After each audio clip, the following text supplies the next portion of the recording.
listening to our very first podcast of Rabbit Troop Sucks.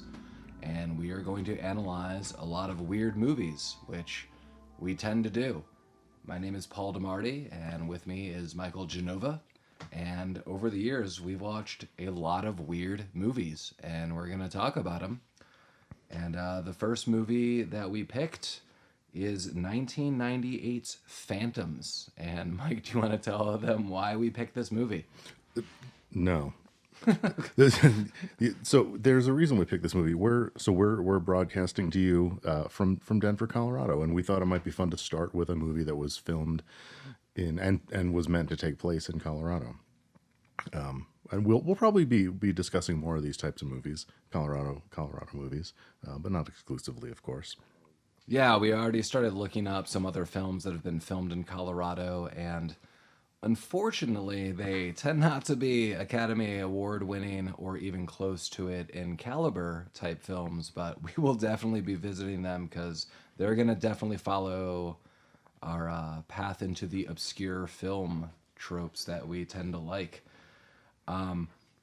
One thing that I really like about this movie, Phantoms, that we're looking at is it takes place primarily in Georgetown, Colorado, which I've been to a bunch.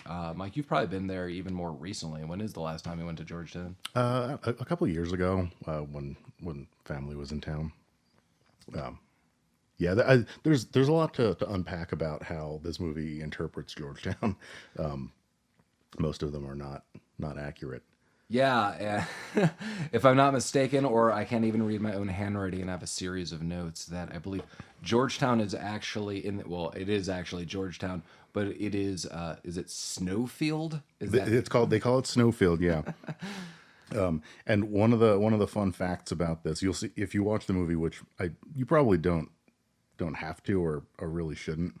All the police badges, it represents them as being from Mira County, which isn't a real county, but it is a county that is used repeatedly in many movies. It's where the Body Snatchers takes place. Oh, nice. One of the Friday the 13th movies takes place. There's like a list of, I looked it up and I do not have it in front of me, but there was like 24 terrible movies that all use this. It's like what's the airliner from Lost? Like Oceanic Flight. Like Oceanic is like the airline from every terrible show that has an airplane in it. It was Snakes on a Plane, I think, was also on Oceanic maybe. Yeah. So we're definitely going to analyze this in a lot of different ways, I'm sure. And a lot of it's probably going to just be humorous. So if you like listening to humorous podcasts about two guys who primarily watch these kind of films with their other friends and make fun of them, then keep listening to this podcast. So again, you are listening to our pilot episode of Rabbit Troop Sucks. Something I wanted to point out, since I have pages of notes, which is probably going to be somewhat overkill in this first episode, is something I always like to do when I go to Georgetown is my favorite restaurant there is the Happy Cooker. And I don't know if any of the movie was filmed there, but I looked up the Happy Cooker, and if anyone's ever in Georgetown, it's at 412 6th Street. And my favorite things that they have there is they have all sorts of like homemade chilies, and they make their own bread, and everyone there seems super nice. I just have no idea if it's actually filmed right there, but it is a pretty small area. So, sponsorship opportunity, Happy Cooker, if you have any interest in getting in on this sweet podcast action. I mean, honestly, if you just paid me in your homemade bread, I would take it, and that is absolutely fine. But yeah, sponsorship opportunities, yeah, I'll definitely take that. So the first thing that I note, kind of sad opening up is, and I'm pretty sure many people have talked about this before, is the film opens up with that Miramax and Dimension logos. Miramax clearly defunct, all the Weinstein there was several Weinsteins involved in this movie. Yeah, all torn down. And I thought, when I was younger, and again, this movie came out in 1998, these are all the movies I was watching that was coming out from these companies. I know this, was a big start for Kevin Smith and Clerks and various other things. So, I mean, that's clearly gone. But yeah, kind of a shame to open up in that way. The first thing I noted, and I noted this all throughout my notes, Mike, and I don't know if you caught this yourself, is I feel there are so many weird Stephen King references that they're trying to get across. And the first one I noted up is they're driving this car up this winding road, and it keeps going, and the credits are opening, and it is the it is the low budget version of The Shining. Yeah, I think Dean Koontz really just wants to be Stephen King so badly. I don't even know if I've ever read anything by Dean Koontz. I 100% have not. Yeah, this is not this is not selling me on doing that. No, I don't think we need to do that. My first note, as someone who lives in Colorado, the opening scene, yeah, they're driving. It's two sisters, the older sister and the younger sister. The younger sister is Rose McGowan. The older sister is I have no idea who this person is. Paul is looking this up while I talk. They're sisters. The older sister is like a doctor in this snowfield town, and she's kind of kidnapping her little sister because their mother is like a shitty drunk or something. I don't know what the age difference is meant to be. It's kind of implied that the younger sister lives with the mother, but the older sister is a doctor in a town. So I'm not really sure what's going on there. But my first note. They have a car phone. They're in a Jeep with a car phone, and Rose McGowan is talking to her boyfriend about like wanting to bang it out and how it sucks that she's leaving. That you will not have cell phone reception today on that road. That is just not something that happens. I actually made a note about the cell phone just being old as hell already. I Right. mean, it was a brick phone with that curly cord wire. Right. She was talking on a handset that was plugged into something. The woman you're looking for is Joanna Going. I don't know who that is. I also don't know who that is. Has she been in anything else since then? I didn't really even open up on it on the icon, but I thought maybe we should actually just even open up with the IMDb really quick summary. Okay. In a peaceful town of Snowfield, Colorado, something evil has wiped out the community, and now it's up to a group of people to stop it, or at least get out of Snowfield alive. And that's a summary that sells me more on it than what actually happens, as we will talk about it as it unfolds. Yeah, so I need to level with you guys. I told Paul this before we watched the movie, which we just finished. I actually don't dislike this movie. It is kind of right up my alley as far as weird supernatural stuff. I feel the end is a mess. The last third of this movie is a disaster, but leading up to it, I'm kind of okay with what's going on. And so Dean Koontz kind of doing some reading about this, he kind of channeled some Lovecraft in this. It was meant to kind of be his modern retelling of the ancient ones or the old ones or whatever he called the Cthulhu mythology. So this is kind of his take on that, and that's. I'm not a big Lovecraft fan of his writing, but I like the mythology, I guess. So I guess I'm kind of in for that reason. I just needed to come clean with you guys that this is not a movie that I hate. It is objectively terrible, but I do not hate this movie. On a side note, I've only seen this movie once before, and admittedly, I thought this was a better viewing. I will tell you that, honestly, that in my memory, this movie was worse, and watching it again, and maybe it's just, a decade and a half later, and how many terrible movies that are so much worse than this we've seen, I might just have a different, meter of gauging these kind of movies. Yeah, I'm not looking at it now, but the one thing I do remember from IMDb is that this movie has a 14% on Rotten Tomatoes. It's definitely earned. Yeah, so actually one of the things that you note about the actress that we looked up is you note that she's a doctor from the beginning, and maybe I was just writing a couple notes on the side, but I didn't really get that she was a doctor until she later meets Ben Affleck, where it's like, okay, doctor, and I make a note of this, where she starts saying things like that she has some kind of experience with this. One is her sister Rose McGowan is there, and they get into this house, and they found this dead. I think it was the housekeeper. Yeah, they're driving through the mountains, and the older sister, whose name I don't remember already, says, I'm taking you away to the mountains. It'll do you good. Get away from the family. Blah blah blah. And yeah, they get to her house, which is also the doctor's house. It's her house, but she is the doctor. But it's like they have the sign, hourly visits, blah blah blah. And yeah, they get in there and they find the housekeeper dead. Right, and her instant assessment is like something happened, or I think that's what Rose McGowan says. Yeah, Rose McGowan comes in out. She's like, someone beat the shit out of this old lady.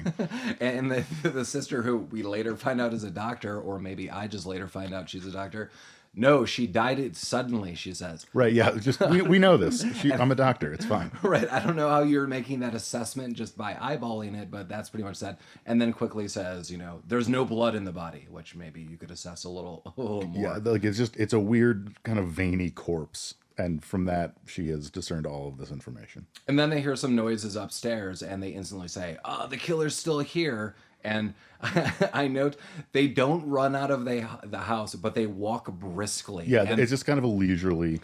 So it's worth noting, going back when they were driving through the town, Rose McGowan was like, "This town fucking sucks. There's no one here." And older sister's like, "Yeah, that's kind of weird. I guess there's usually more people." And she says, "There's 400 people live here, population 400, except for in the winter." Or sorry, in the winter there's 400 people, except for in the summer when it blows up because of tourism. A Colorado ski town has way more people in it in the wintertime. Yeah, and also as a side note, we don't see more than maybe 40 people in this movie. So where those other 400 people went, Right, which yeah. they do try to reveal at some point in time, I don't know what's going in. But I'm not going to always stop all these films, but it was something I wanted to note that Rose McGowan's character Lisa just freaks out 7.5 minutes into the film. We're only Yes. 7.5 minutes, and already it is just at a scale of 10. She is at a 9, where it's, we need to get the hell out of here. What's going on? And then they try to start their car. It doesn't start. And then now we're just in street shots of them, again, briskly walking in the middle of the street for whatever reason. And they're going to the police station. And when they do get there, I do note that they're trying to get guns, and Lisa asks her sister, "What do you need a gun for?" And her answer is whatever. Yeah. So when they go into the police station, they find a dead police person, whatever. Who he's he's all veiny like the housekeeper was. And he has a gun in his hand, and he's fired shots of it. There's shells, and they're doing CSI shit, and they're like, well, what was he shooting at? He doesn't miss. He's a professional. Like, he's a Georgetown cop. He probably misses most things.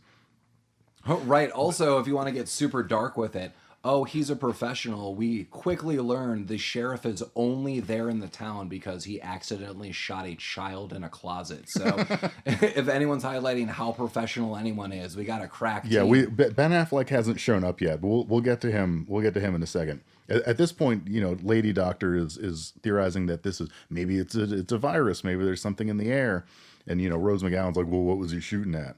But not in a deep voice.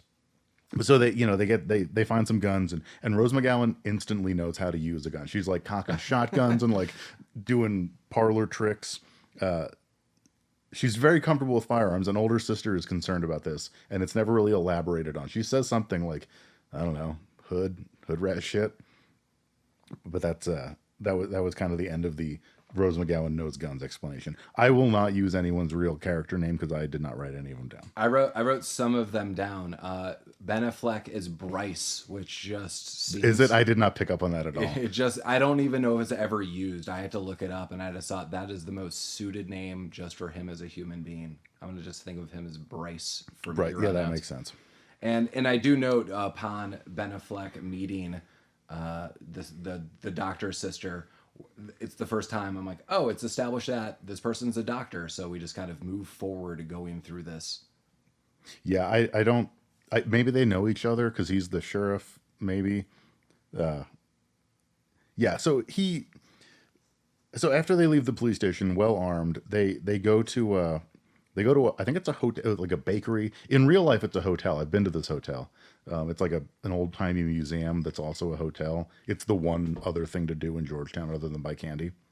They do have good candy. Saltwater taffy. I don't know where they're getting the saltwater from, but it's great.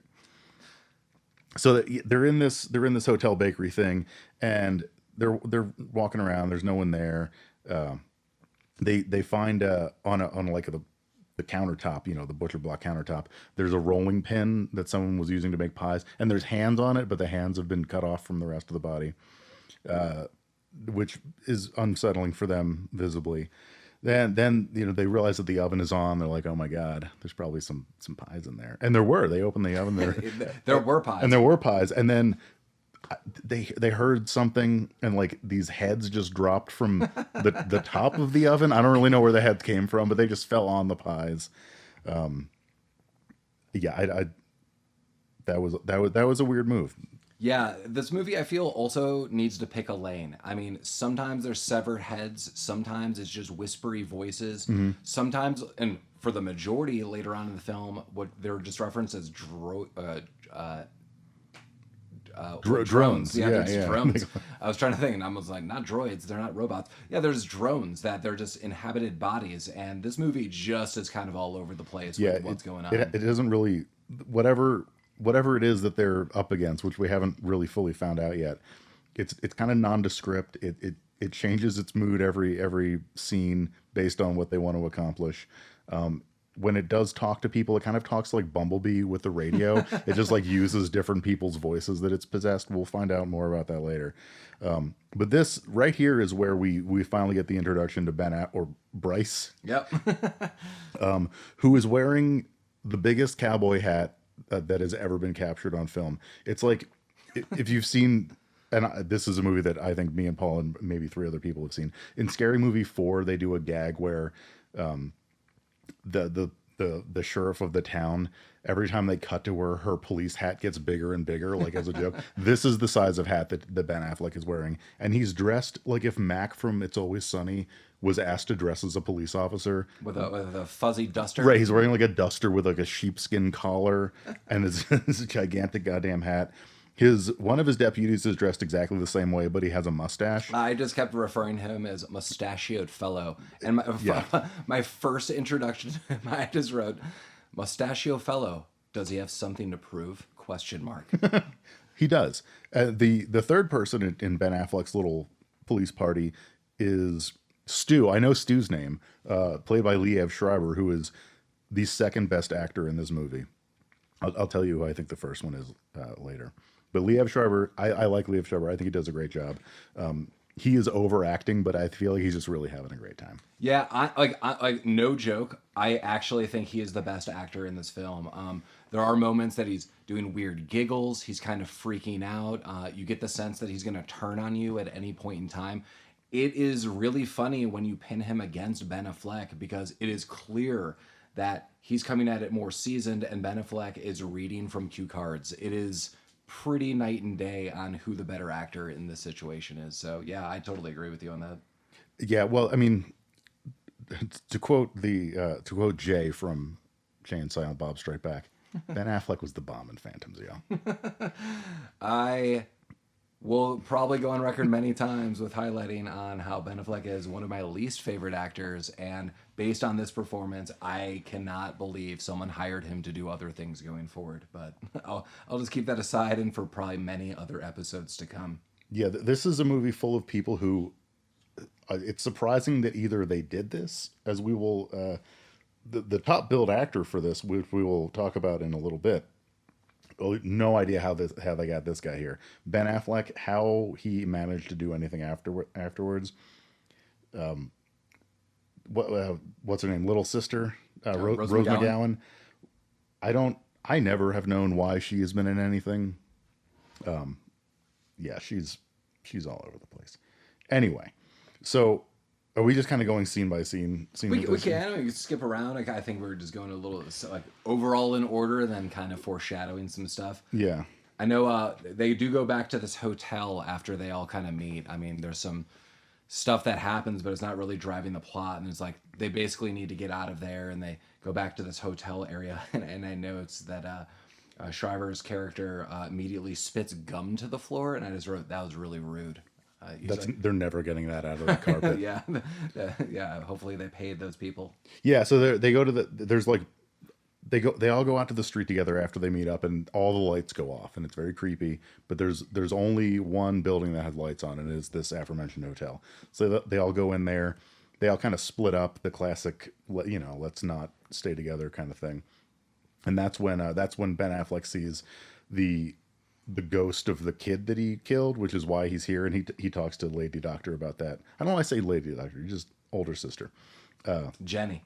Jenny. He talks to Jenny about that later. But yeah, he sees this kid. The kid has a gun. And he freaks out, and it's like it's foreshadowing because we don't. He hasn't told the story yet, but we're kind of piecing it together. Yeah, just like weird shit's going on in the hotel.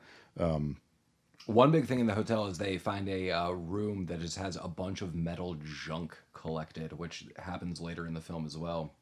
And I admittedly don't remember why. We literally just watched this movie, and we're not. I don't feel in the future we're always just going to watch it together and do it. But we thought this would be the best for the first episode, and to see how we could record it and maybe make improvements later. That we just all wanted to be together for this, and then maybe in the future, much like a lot of other podcasts we listen to, we'll watch it separately, take notes, and then sit down. But I literally just watched this film, and it happens a couple times. They find these metal junk collections. I just don't remember what the explanation for this was. So they attempt to explain it later on, but this first time they have no idea. I remember they likened it to Nazi collections. Yeah, because they found a gold. It was like just a pile of like jewelry and metal things, and they found a gold tooth.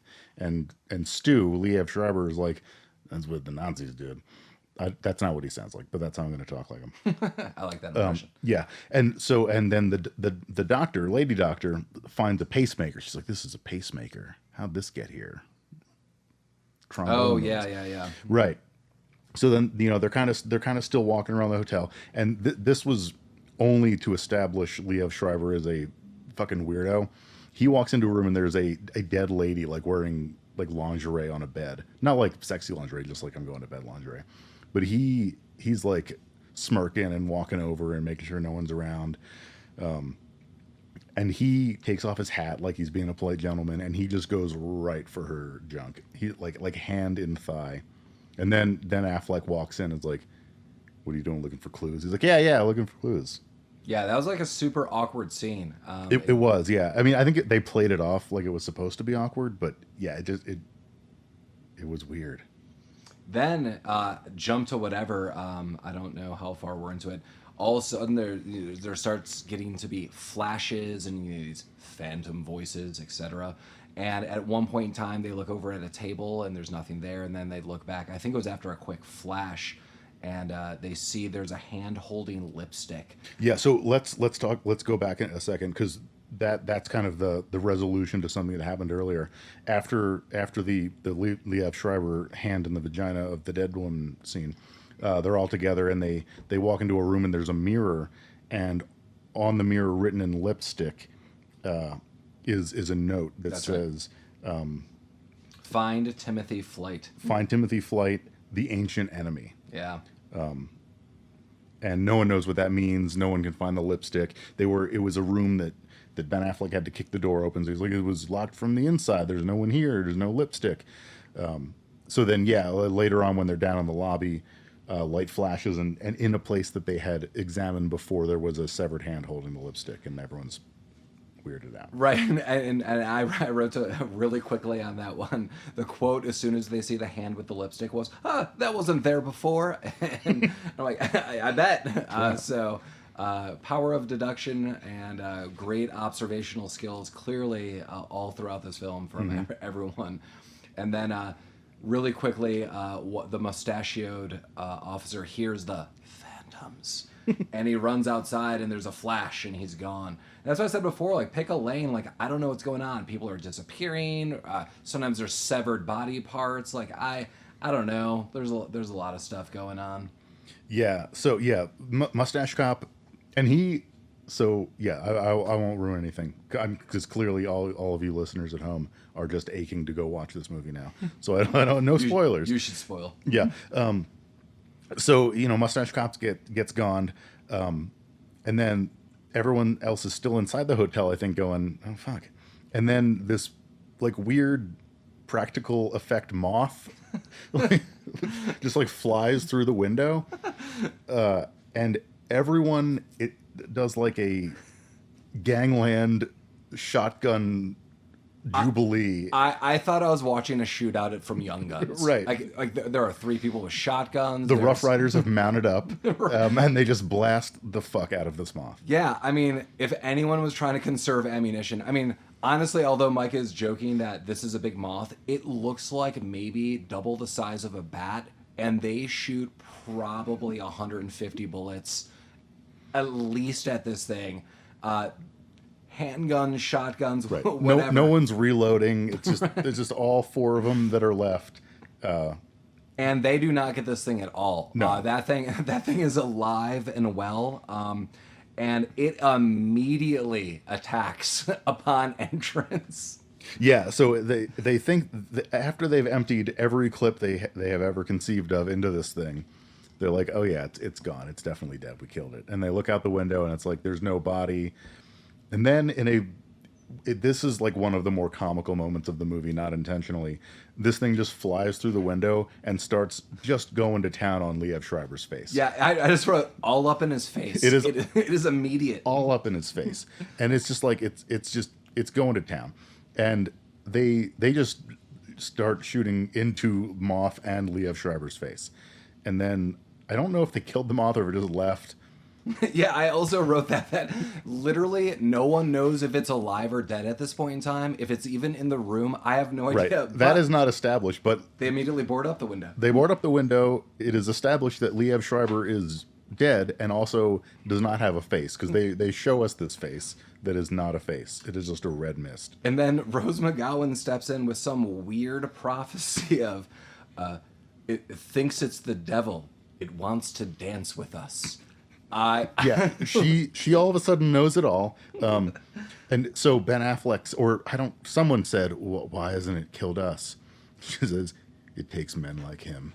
That was her explanation. So he was making weird pervy eyes at her the whole movie. So she knew what he was about. She did not want to dance with him. No. So now we cut to an office in New York or Chicago, some city. I don't think that's established. And we have the offices of the Weekly World News, like the Bat Boy newspaper. And actor Peter O'Toole, Lawrence of Arabia, yeah, poor guy, is in this movie. And he's there making himself a cup of tea.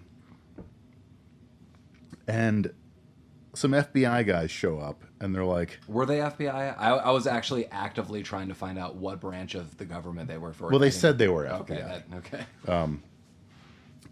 And they're like, we want to talk to you about the ancient evil. And he's like, yeah, all right. I'm Peter O'Toole. That is... Common speak for me. Like, what do you want to know? Tea time. And they're like, well, it's a matter of national security. And they kind of kidnap him and take him on a plane, and then we don't see him for a little bit. Yeah, that is another thing I want to point out. I mean, sporadically, I'll make these comments as we kind of go through, but I feel people dip in and out of this movie like you would not believe. There are moments I'm like, where are Rose McGowan and her sister? Where's Ben Affleck? Peter O'Toole is in and out of this film like he maybe filmed it within 24 hours, that we need you for a couple scenes. I don't know if you caught that at all. But No. I mean, I feel like he probably broke down weeping, and the director had to like put a blanket over him. Lawrence of Arabia, damn it. I don't deserve this. But I can't do it with Lawrence. Yeah. So we kind of cut back to the police station. They're hanging out in the police station now. This is my favorite scene of the film. Why is that? So they're getting weird flirty, where the older sister, Doc's sister, Jenny, is talking to Ben Affleck, and he tries to open up about his past experience. Yeah. And he talks about this child that he accidentally murdered, and it turns out that he was, called into this house, and he thought someone was in there, and this child had a toy gun, and he accidentally shot him, and it's all terrible.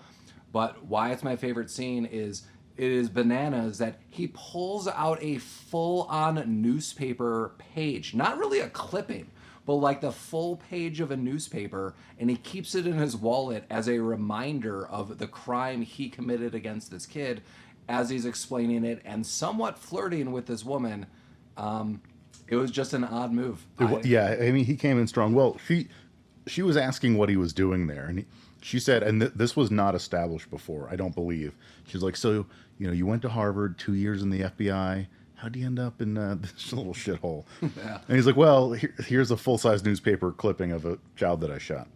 Yeah, it's kind of sad. I do like Georgetown, but they within the movie highlight that that town is garbage every which way. So I do want to highlight I like Georgetown. Yeah, Georgetown is great. Again, the saltwater taffy.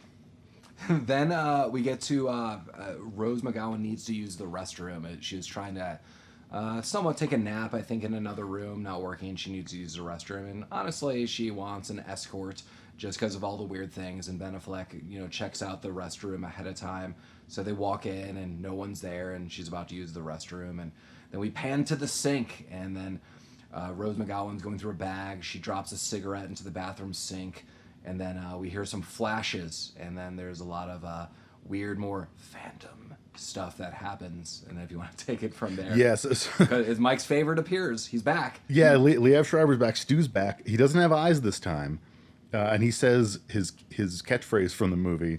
I say catchphrase because he says it constantly. Want to see something? Yeah, he is the. And then he presumably showed her something. But we just cut away from that. Now we're back with Lawrence of Arabia, and he's on like a private plane with the FBI guys. And this is where we kind of start to establish like what the villain of this movie is, what the phantoms are. Yeah, and here's kind of the crazy thing too. Peter O'Toole is some kind of doctor in something. And Yeah, he's like a disgraced doctor. Yeah, and I don't really know in what field of study, because what he does throughout the rest of the movie would require multiple PhDs in multiple disciplines. He has a doctorate in every convenient science. Right, but somehow he's basically working at a tabloid magazine. That is correct. And now these FBI agents are even making fun of him. They're just clowning on him. Yeah, they're the like, whole time. They're like, oh, do you know where Elvis is? We've been looking for Elvis for all of these years. And now, Peter O'Toole's getting pissed off because he's getting mocked by these people. Right. But he's a disgraced doctor, but later somehow redeems himself by becoming the world's greatest doctor somehow. Well, yeah, maybe. And so he starts to explain to them very, very seriously, like, this is the ancient evil. Is that what they call it, the ancient evil? Yeah. It's like throughout time, all the disappearances that we haven't solved, the Mayans, Roanoke, that's all caused by this bro. So any mass disappearance has been caused by the ancient evil. And historically the Mayans, we don't. I mean, I say this. We don't know what happened to the Mayans. It's just kind of the civilization stopped. Roanoke, for anyone who listens to any kind of unsolved mystery podcast, like the whole Croatoan thing. I mean, I think contemporarily we know what happened to them, but for within the constraints of this movie, it's like this was a group of people that disappeared, and these are, according to Peter O'Toole, attributed to the ancient evil. So it comes up every once in a while and like takes out a group of folks. Yeah, so that's established, and that's another 2 points that I want to note back to Stephen King. So this thing, becomes dormant, and it wakes up again, and then it feeds, and it comes from the earth somehow. We don't know what it is. Seems a lot like Pennywise from It. Then, now this team assembles, and the government rolls into town. So Peter O'Toole and all these trucks, these Big Mac trucks roll in, and they're all in town, and all these, scientists and I think military, I really don't know what their area is, they start spreading out and they form smaller groups, and then again it pans to the sink and we hear voices from the sink, and I think that's Stephen King it too, that you heard voices in the sewer, in the sink. Right, there's like the sound of a kid singing. Yeah. And then sewage jumps out in front of, or bursts out of the pipe. Or in the scientist that's looking for the voice, like just comically peering way too close down this drain pipe, and just gets goo blasted right in the face. And he flips out. He's like, oh, it's just sewage. And it was like you were thinking it's gonna like melt through his mask or something, but then it's just like poo. Yeah, and then we quickly just keep the story going. These groups are pretty much taken out immediately. That it seems like there's maybe 3, 4, I don't know, maybe even 5 groups, and they split up. And they're you see scenes that they're checking out people's food, and there's scenes. We have a montage. We're in a montage now. The montage is pretty weird too. So they're checking out the disappearance of all these people. And they go to all these houses, and you see these scientists with these, weird Geiger counter-like devices. You hear like, and they're looking for things. They're starting the blender. I did note that my favorite one is they're just sitting in a room that it looks like it just happened to be Thanksgiving, and candles are still lit. That was kind of weird. And then they're as I said, they're taken out pretty much immediately, and they go kind of scene by scene where like one group's taken out, there's a flash, people are disappearing. And I want to give a side note, like such a B-side performance. They show that there's either a soldier or a scientist. Again, I really don't know the group of people that's there.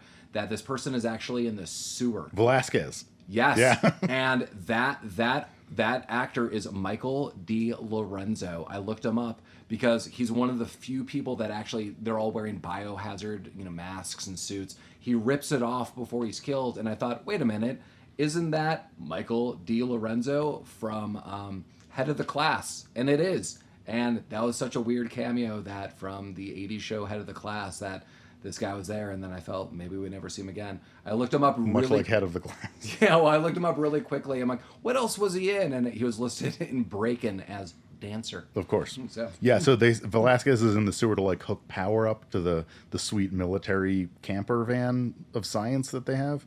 But he gets distracted and starts shooting off his gun, and people yell Velasquez, and he never comes back.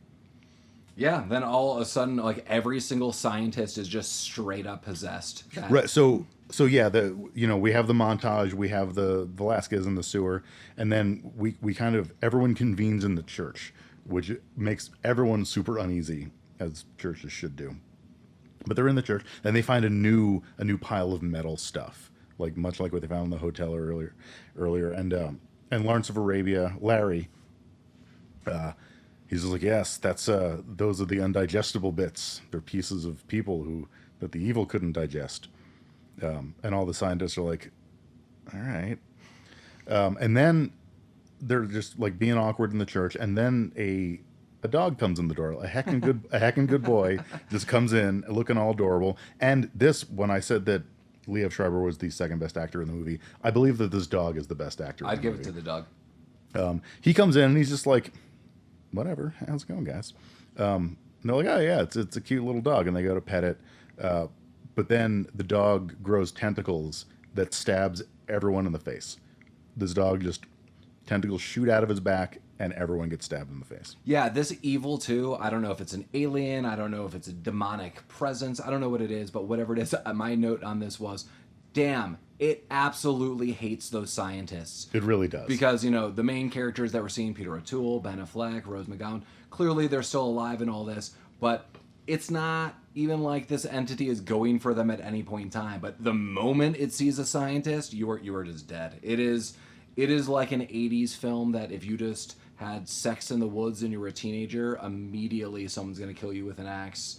Friday the 13th style. So if you're in a hazmat suit, you basically have crosshairs on you. Except for Peter O'Toole. He seems to fare pretty well. But it's established, I think, pretty soon through, I don't even remember how, but the ancient evil was the one that wrote the message. It wasn't like a townsfolk looking for help.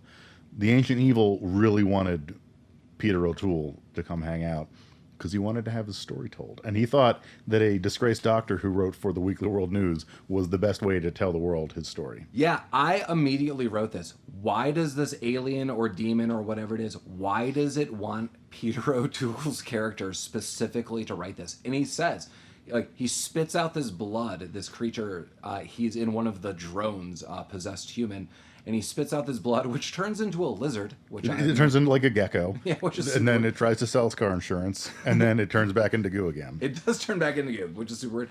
And while the drone is still there, he says, take my flesh, write my gospel. So he thinks this entity thinks it's a god, and so this god wants Peter O'Toole to write its story, to write the new Bible in the version. I have no idea why specifically, and it's never established. Again, Peter O'Toole literally said earlier, I guess which we didn't tell you, but the FBI asked, why are you working at this weird tabloid? And he straight up says, for the money. So this guy's working paycheck to paycheck, working at this crap magazine or newspaper, and he's a disgraced doctor in many fields. And somehow best writer in town. Right. Well, maybe this is like a Men in Black thing where they look for the Weekly World News because that's where the legit stories are. Maybe wherever the Ancient Evil lives, like that's the one newspaper he gets. This also is where Peter O'Toole shines with some kind of scientific, background. So he's like, all right, let's go back into this, these vans, because they were like medical vans, etc. And he's like, now that we have this flesh, let's analyze it. Like this creature said we should analyze it. So they put it under a microscope, and for some weirdo reason, this microscope has a vocal mode, and they turn on vocal mode. Anytime you need vocal mode for what you're analyzing under a microscope, and it said vocal mode initiated. Why is there a vocal mode? But it works out for them because this creature starts talking to them via the vocal mode through the electronic microscope. Right. That they have. It's basically they're talking to like Max Headroom right now. but this is also where someone finally says the title of the movie. So we have Larry O'Toole finally saying, "They're phantoms. It's the phantoms." It's always the phantoms. It's always the phantoms. We must become phantoms. So that now they're talking to it. They're having a conversation. It's like Bumblebee. It's different voices saying different weird things that they're kind of piecing together. Rose McGowan is like, let's just nuke the fuck out of this thing. Like, we're in a science van. Can we do that? This is the one time I almost feel Peter O'Toole might have been ad-libbing. Yeah, because Rose McGowan's like, why don't we drop nukes on this thing? Why don't we bomb it? And Peter O'Toole just keeps calmly saying, how would we deliver that to it? It's like, we don't even know about this. And Rose McGowan just keeps saying we should nuke the thing. I thought that was fun. And I forgot, Mike, this is definitely a shout out to you. Once they're in this truck, Peter O'Toole's like, they taught me how to use it. And that's where he shows that he's a biologist, he's a chemist, he's all sorts of things. And I said, the truck reminds me of the KFC space shuttle truck from the show Community. It is just like the space shuttle, the space shuttle Winnebago from Community. So he's running like tests on the goo that he has. He has to get it to like the proper tasty, crispy flavor profile. And he realizes after he sciences it up that it's oil. It's like it's the same composition as crude oil. And then he determines like, well, there's chemicals that can dissolve oil, and we have that in this van, because of course we do. We have a man-made bacteria that is used to clean up oil spills, and it's a newer technology, and we just happen to have ample amounts of this. And we also have these weird space guns that will shoot them into people. That's on another truck. Ben Affleck, you're going to need to go get that. But I think we're pretty covered. I just figured out all of this. So there's some kind of entity. We're going to kill it with this bacteria. I happen to have all of this problem solved. Right. We got it all in the van. So yeah, when Ben Affleck has to and this is like in Jurassic Park when Samuel L. Jackson has to go turn the breakers on.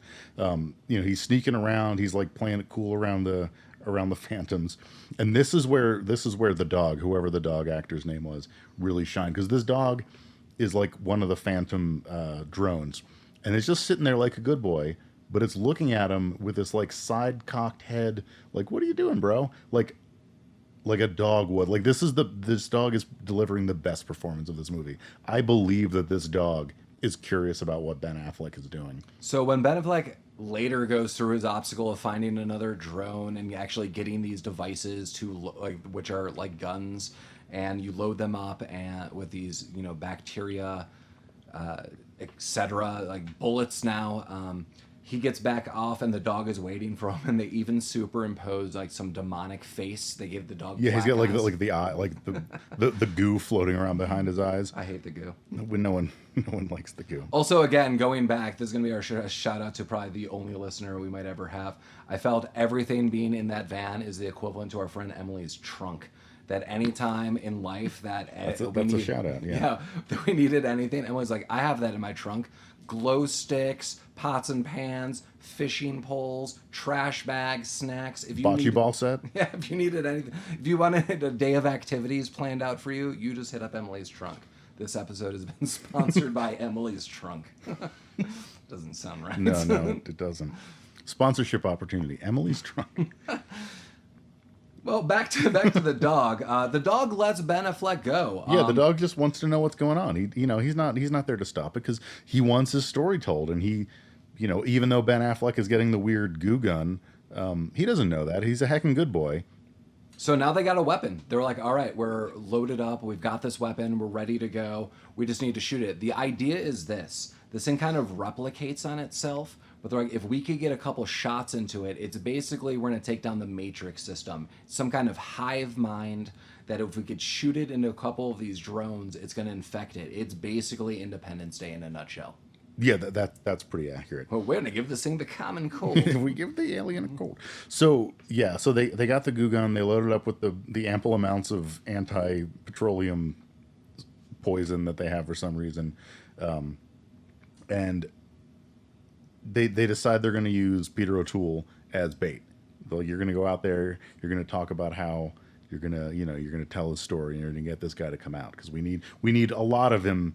We can't just shoot and Phantom. We have to get some decent, yeah. Well, carry on. Yeah, they figure that no matter what, this thing won't kill Peter O'Toole. They want Peter O'Toole to write this story. So part of it, I'm like, okay, that kind of makes sense. This is the one person this thing won't kill. So Peter O'Toole's job is just to get him out, because all these drones, all these possessed people need to show up and they need to infect at least several of them. But Peter O'Toole flips the script on them and doesn't say anything, and he starts taunting them in different ways. And he straight up says, hey, my friends in this truck, they're building a weapon. They're going to kill you. Ben Affleck loses it immediately. Like, oh my God, this guy sold us out. And then Jenny, the doctor's sister, says, no, let him play his hand like she knows him intimately and met him 5 minutes ago. And the drones aren't appearing, and I love what Peter O'Toole says. And he delivers it with this huge pause that this thing isn't appearing, and he goes, gods have nothing to fear. Or do they? And that pisses this thing right off. And then, the whole town of possessed people appear. As said before, it should be about 400 people. It looks like maybe 35 people showed up to this party. I actually like the scene because he's by himself on an empty street yelling down a manhole cover. Yeah, that's true. Taunting like, aren't you a god? You're not an animal, as he pronounces animal. And then it kind of pans to him, and then it pans back, and then the street is just full of phantoms, like the people that have been phantomed. And then we actually get to see the Phantom, and this was the moment where the movie really, really went off the rails. Yeah. I mean, it's like, this is 1998. Yeah, so unfortunately for me, this was the most memorable from the first viewing. That, I did remember the story overall. And again, it's been well over a decade since I saw this for the very first time. And I just remember it getting really bad. And I got another Stephen King shout out. So the Phantom itself turns into this spiral of people. Yeah, it's like a light tornado that keeps sucking people into it. Which totally reminds me of Stephen King's It, with all those kids swirling around. It did look just like that. Just with horrible special effects. These special effects here are so bad. Even for 1998, they're bad. I mean, keep in mind, The Matrix came out a year later. Yeah, this is rough. It's pretty bad. And and then Peter O'Toole's like, "Oh, you've got to shoot it. I can't do. I'm not doing the accents. Well, I'm gonna stop with that." It's like, "You have to shoot it now. Shoot it now." And then Benny comes out and he starts pumping goo into this thing, and when you first watch this movie, you're like, this is the climax. There's going to be like a battle, but it just goes like, and then it kind of disappears. Like, it's not super climactic. Like, it just kind of freaks out because it's got the goo in it. Yeah, and so the sisters, which now we see again, I feel there's kind of an absence. So Lisa and Jenny are back, and all of a sudden they're like, we need to run. And so they take off and run. And it is not established why they thought they needed to run. They True. just, wherever they were, they wanted to be in a different place. And I think they get back into the police station. I think that's correct. And hey, boom, Stu's back. Stu's back. Liev Schreiber's back. And his lower half is missing eventually.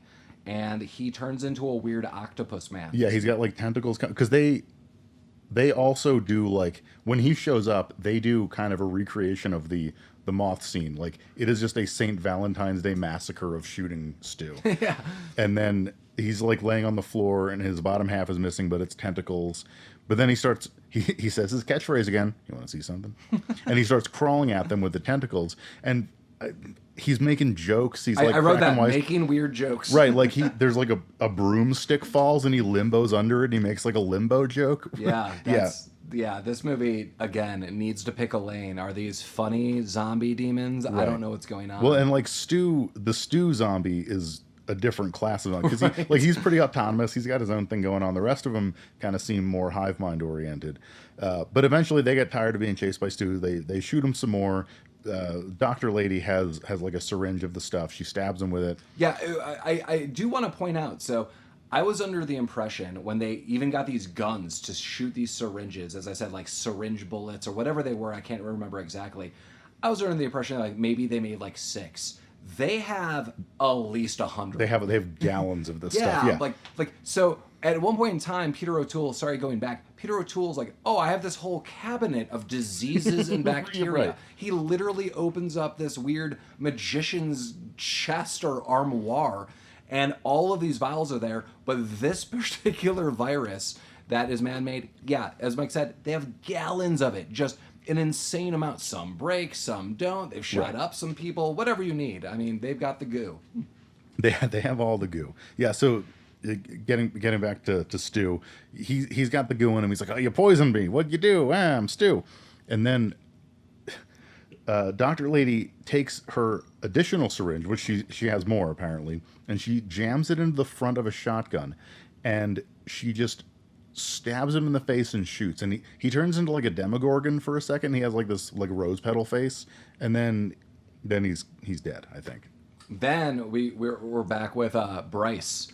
Bryce is confronting his demons yet again. I don't remember how he got this way, but this made me highlight again that he's got a dozen vials on him of this, bacteria, and now his phantom that he is facing is the ghost of the child that he shot. And Ben Affleck is thrown literally across a room. Yeah, the phantom of the child grows a tentacle, much like the dog did earlier, and just ragdolls him across the room. Like it is like a comedy, like a flip. Yeah, you're not getting up from this. I mean, you would have at least a dozen broken bones. You probably would be unconscious. You're most likely not even alive. Ben Affleck, no problem. And the kid taunts him. I'm going to keep you alive so you could remember this. And then Ben Affleck picks up a gun, and the kid taunts him again. So you're going to shoot a child again? He goes, no, this time I'm going to miss. Shoots all the vials that this kid is holding, and that blows up in the face, and then it infects them too. And again, going back, the goal was if we infect several of these drones, it will basically upload back to this hive mind creature, and it will kill it. So we just have to do it. And it apparently is working. And so that's kind of where we're at with that, hey, success, they're doing it. Yeah, and so that's kind of it. That's the end of the real. It's pretty anticlimactic. Then we cut to Peter O'Toole, and he's sitting in like a wingback chair on television, talking about his newfound success.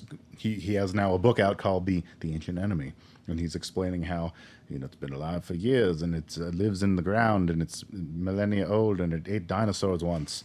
And all these people are watching it at a bar. It's on the TV. And I honestly, I actually like it because Peter O'Toole is highlighting, we fought this and I could prove it, and I have this book and I'm a writer, but probably because of his background, he's still disgraced. And these people at the bar, highlight, do you believe any of this trash? This is all made up. It's just another tabloid. And so although these things happened and he could prove it, there's no one's going to believe it. But this is definitely my shout out to Mike, as I highlighted Stu being his favorite character throughout all this. You have a major twist at the end of this, which is Stu is there. He's eating like fucking sunflower seeds at the bar, and he's chortling to himself, and the bar folk are like, "What's so funny there, Sheriff?" And I don't remember what he says. He says something otherwise, but then he kind of turns to him and says his catchphrase again. Want to see something? And then credits roll. That's the end of the movie. Yeah, and what was the platform we watched this on?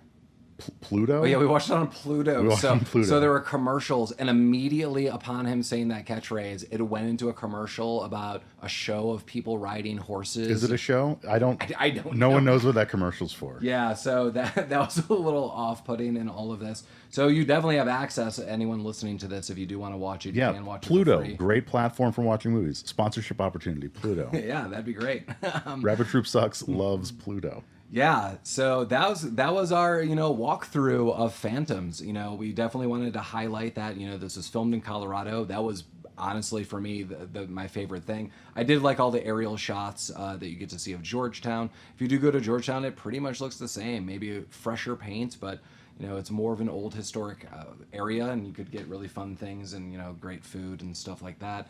As Mike said, we'll probably do more movies that involve Colorado directors or being filmed in Colorado, various areas. What was that movie that was fake filmed here? It was with Liam Neeson that we watched. It said it was filmed in Denver. Oh, Cold Pursuit? Oh, Cold Pursuit. We should definitely look at it. And there's the original version. And if anyone ever watches Cold Pursuit, it's not really filmed in Denver, but they just have a backdrop of a fake Denver sometimes. they show him driving to Denver pretty routinely for some reason, but he's never actually in Denver. Yeah, if we get another one that Mike and I watched recently, I'm all about ladybugs. Yeah, ladybugs. Classic.